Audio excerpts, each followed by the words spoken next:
Ekolapiko proiektuan Donostiako Zuloaga Haurreskolako jantokian ezarri zenetik, umeek elikagai osasuntsuak eta ekologikoak jaten dituzte egunero.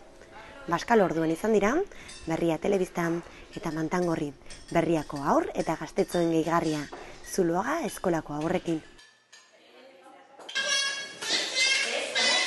Nekazaritza ekologikoaren bidez, haurren osasuna bermatu nahi du orain dela 3 urten sortutako Ekolapiko proiektuak. Egun, 4 ikastetxetan dago indarrean, eta orotara 553 ikaslengana iristen da. Kristina Enea Fundazioan, Kutxa Ekogunean, Biolur elkartean, Donostiako udalan, Behemendi, Mantzangorri, eta Euskadiko nekazaritza eta elikadura ekologikoaren kontseiluak osatutako lantaldeak kudeatzen du proiektua. Ekolapiko da duela 3 urte jaiotako proiektu bat, eta helburu nagusia da umei, handik datozen umei, elikadura osasuntsua eta ekologikoa hornitzea. Hortarako, bere garaian sortu gendun, eta gero eta handiagoa da, proiektu sortu ala, sarea ere handia egiten dela, sortu genuen baserritarren sare bat. Normalean, sare hau kokatzen da herrien inguruan, eta importantena da baserritar hauek erabiltzen dutela nekazaritza ekologikoen irizpideak. Horretikan bermatzen dugu barazkien eta frutaren kalitatea, bai? Kalitate ekologikoa. Hoi izan lehenengo oinarria, sortu behar dan elikadura. Nola eramaten ditugun produktu hauek, hortarako enpresa bat ere erdi sortu gendun, esan Mantzangorri, eta egiten duna da hartu fruta eta barazki hauek eta ziztu bizian eraman jangeletaran. Sukaldetara, hortikan jangeletara eramateko. Horretikan ere, saiesten dugu nolabait, alako distribuzio enpresa handiak. Gune duguna da, beti gauza txikiak izan eta oso gertu izatea. Gertutasuna da importantea, freskotasuna mantentzeko.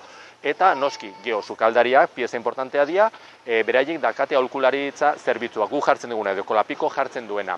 Orduan, beraiek badakite nola erabili produktu hauek, nola egokitu menuak, nolabait produktu berri hauek sartzeko eta beti garaiko produktuak erabiltzen dira.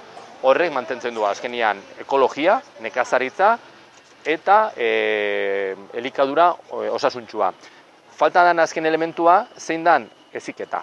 Azkenean, bai aholkularitza lehen aipatu detena, baina bai gurasoek ere jasotzen dute bai ikastaroak edo hitzaldiak edo bisita gidatuak jakiteko nola eraman hemen haurtzaindegietan eta ikastoletan egiten nahi dana etxeetara. Eta horrela osatzen dugu nolabait ziklo osoa eta azkenean hau dana lortzen dutena umeek dira. Naiz eta beraiek ez enteratu, beraiek dira nolabait jasotzen dutena elikadura honen etekina edo benefizioa. Sukaldea eta sukaldaria izatea da Ekolapiko proiektuan parte hartzeko ikastetxeak bete behar duen oinarrizko baldintza.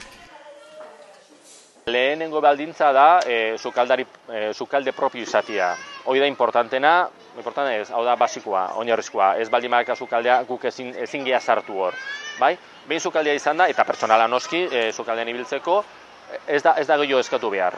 Guk juten gearea, egiten dugu diagnostiko bat, diagnostiko hortan ikusten dugu zen nolako alimentuak eta zen nolako barazkiak eta fruta jaten nahi dira, nundikan erosten dute, zenbatekoa dan kostua, eta zenbatekoa izango litzake aldaketa egitea. Eta orduan, oin ikusita, dokumento bat entregatzen zaio, eta ados baldin badaude, piloto fasean sartzen gea. Orduan, 2-3 hilabete ikastolaren edo haurtzaindegien arabera egoten gea, eta guk asumitzen dugu hor gastu guztiak. Bai gain kostua, bai heziketa, bai aholkularitza nutrizionala, danetikan. Eta gero bukatzerakoan egiten da ebaluaketa. Beraiek ados baldin badaude, eta aurrera jarraitu nahi baldin badute, sartzen dira zuzenian proiektuan eta orduan ja hornitzaileak eramaten dio beraiek eskatzen duten produktu guztiak eta martxan jartzen da, besterik gabe. Gehi, noski, heziketa, hitzaldiak, ikastaroa, lehen aipatutako guztiakin. Hernandezen esanetan, proiektua martxan jarri zenetik, gurasoak oso pozik daude, baita sukaldariak ere. Parte hartuten guraso guztiak oso pozik daude. Porque ikusten dute umeen elikadura asko sobeagoa dela. Ez daka konparaketarik. Gainea, juten dira, ikastoretuara lehen aipatu duguna, juten dira txangoek ikustea, baserriak ikustea, buletina jasotzen dute, eta hor ematen dira bai errezetak, bai informazio, bai elkarrizketak, eta gero ikusten dute martxan dagoela, eta nekazaritza ere, galduin beharrean, indartzen ari dela.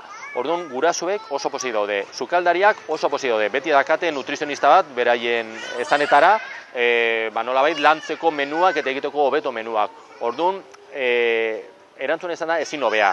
Gertatzen dena da, akatz beltz bakarra edo alde beltz bakarra edo ilunago dana da pixka sobrekostu hori. Baina, behin asumituta, zergatikan ez. Batzutan, ordaintzen da beste gauza baterako, gimnasia espezial edo berezi izateko gainkostu bat. Hontan, osasuna nolabait atratzen da garaile. Zergatikan ez.